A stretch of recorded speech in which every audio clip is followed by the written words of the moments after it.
Flying missile units are probably the most frustrating unit type to deal with if the units are overtuned, and deck droppers at times definitely have been. The question is, where are they at right now? Vampire Coast as a whole, as a faction, is not in the best place.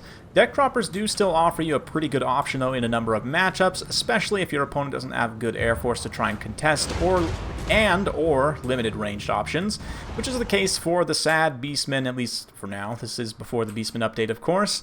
Morgar the Shadow Gave Gorbel here. We've got Cygor, Ungor Spearman Herd, and yeah, in the front line, some Gore Herds with shields.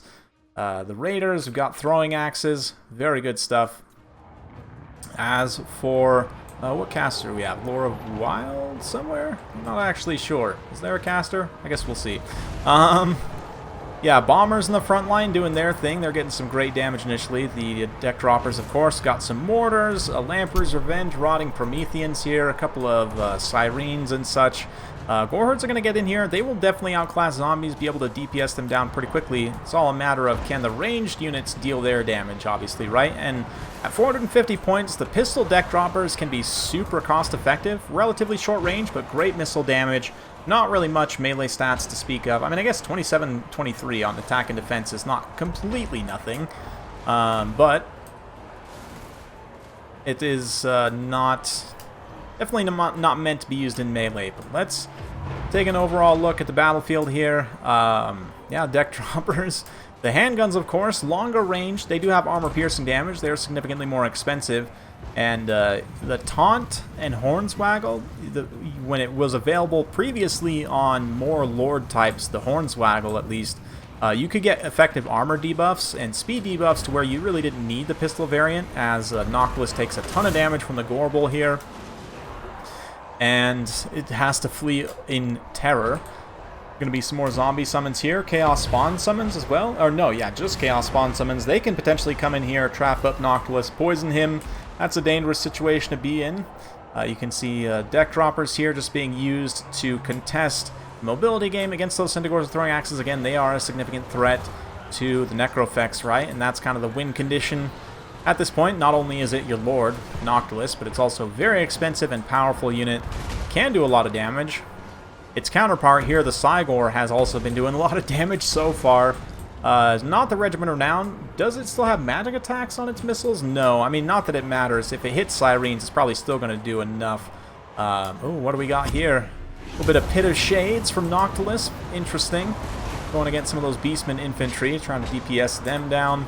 And just fleeing, again, from the Chaos Spawns here.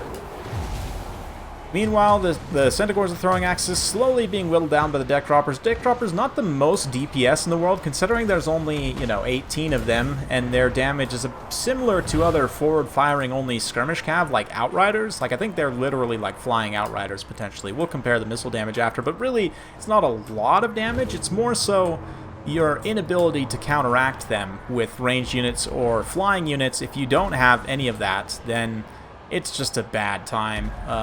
Yeah, Gorbel and the spawns do go down though. Gorbel, though, staying relentless, following up on Nocti Boy here, going to get a nice charge, and Noctilus really does not want to take this fight with Gorbel in melee. That being said, guess who's on station to provide a little bit of Overwatch fire? It's these dang zombies being hauled around in the air by giant bats with guns. No, not that the bats have guns. Obviously, the zombies have guns, but you know what I mean? Bats with guns would be cool, though. I mean, nothing would surprise me at this point with Warhammer. The poop deck summon does get dropped here by the Necrofex as poor Noctilus continues to flee away, but things are, despite the Beastmen actually not having a caster, I just realized they never did see a caster for them. They're in a pretty commanding position. Noctilus would go down here, but Noctilus is getting a really nice turnaround as Gorbel gets isolated, trying to take down the big vampire construct thing. But the pistol summons just blast him in the back, and then of course all these deck droppers as well, in particular the armor-piercing ones. Gorbel does have 100 armor. Pistols do a decent amount of armor-piercing damage, rather. And, potentially as much as half of their non-armor-piercing damage is getting through on each volley, but up to 100% of it could be resisted as well, depending on RNG. Doesn't seem the RNG is helping too much Gorbel, though. With this volume of fire, it's enough to just take him out, so... Selecting those high-value units is more so what deck droppers are for, rather than just DPSing your opponent's army as a whole. Like tearing away casters, you know, singling out casters, important other single entities, monsters, obviously, fighters like Gorbel. Very important units, and if you can single them out with those deck droppers, that is one way to just easily get rid of them. And again, your opponent's ability to counteract will be limited here. No Harpies, just a few Ungol Raiders who were dealt with via other means. What that means is that there's literally no counterplay whatsoever to the deck droppers, and that's one of the things that makes them so frustrating to deal with. You know, Pterodons, Gyrocopters. I've covered some other flying missile units in this series, and all of them suffer from a similar problem, which is that they're generally pretty good. Depending on the range, though, they can be exceptionally frustrating to deal with. Like Gyrocopters, there's only 3 models, relatively low HP, relatively short range. They're probably, arguably, the easiest to deal with. Pterodons, poison, and they've got drop rocks. I mean, there's only 8 of them. But I think deck droppers, one of the things that makes them more difficult to deal with is that higher model count in comparison to the other flying missile units I mentioned. I have to check. Hawk Riders, I think, are the same, but they've got a little bit more of a hybrid missile melee role with their good armor-piercing damage. But look at this! Mortar is just relentless, and the balance of power actually favoring Beastmen pretty heavily at this point as a lot of their units come back from route.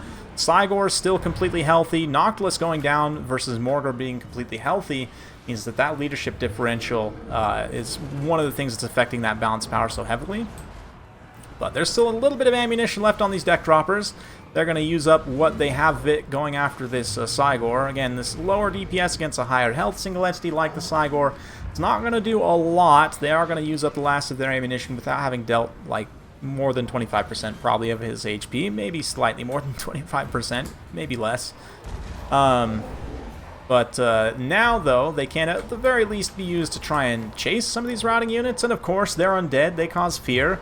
16 charge bonus is something. It's not nothing. And, again, 28 attack against Beastmen units. The Scorers with shields have 35 defense, but, like, Cygor's only got 17 defense, right? So they can actually get hits against him. Given the difference between attack and defense, and again, like this very tattered unit of Gore Herds that will just get immediately, you know, subjected to the fear effects and routed.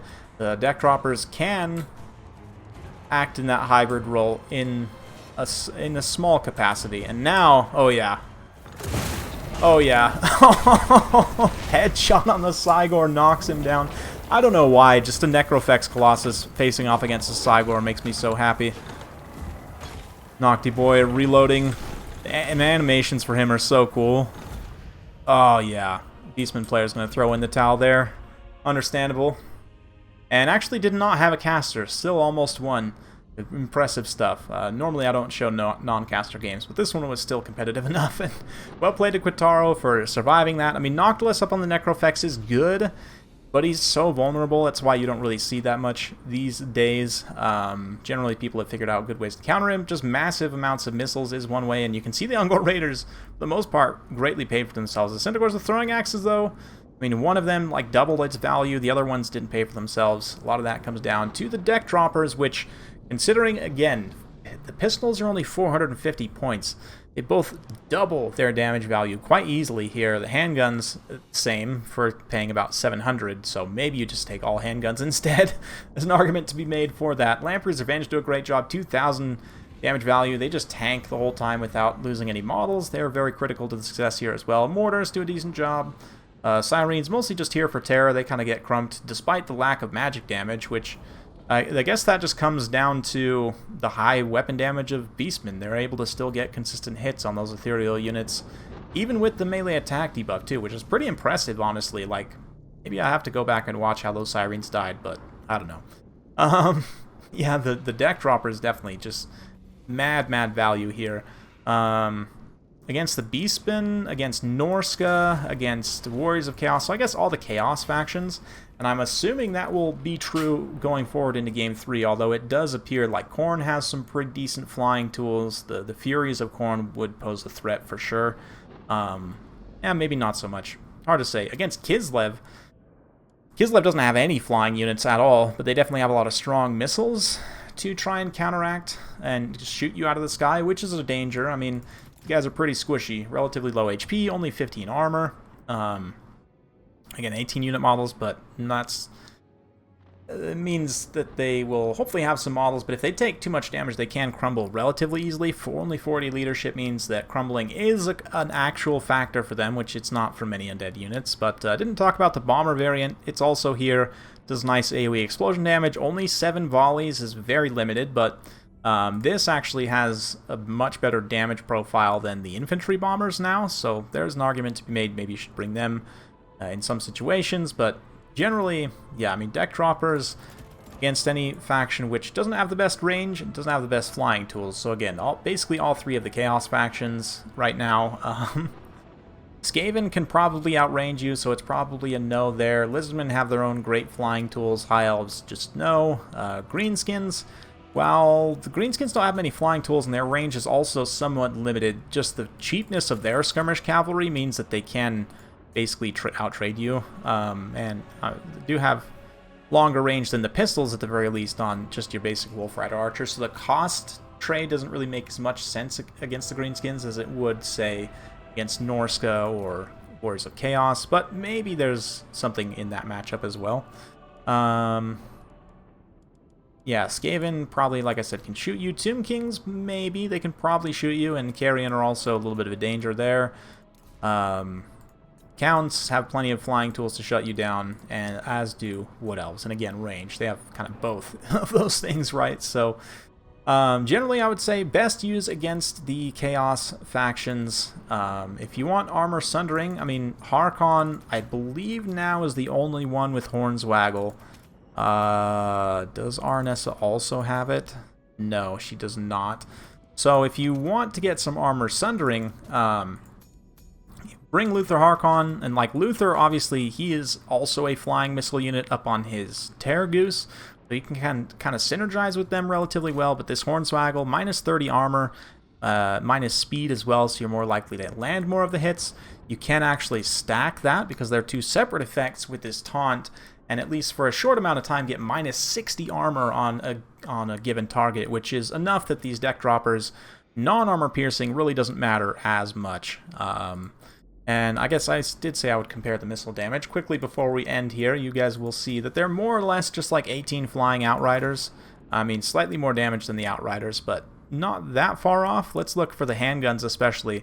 What is this? 3 and 15, 13 and 31. So a much longer reload time, significantly more damage per shot. But overall DPS kind of per model is not that much different, and considering that the Outriders have 45 unit models, right? And even then, it's not like the highest DPS of any skirmish cav. It's definitely up there, but I think like maybe throwing axes do more. I'd have to check. Anyway, a lot of rambling to say that the missile damage is not incredible. It's definitely strong, and given that there's very limited counterplay, it's very safe in many situations. But there you go. Hopefully you guys enjoyed this. If you like this sort of content, be sure to like, subscribe, hit that bell notification button. Every time I upload a new video, you'll be notified. Thanks again. See you next time.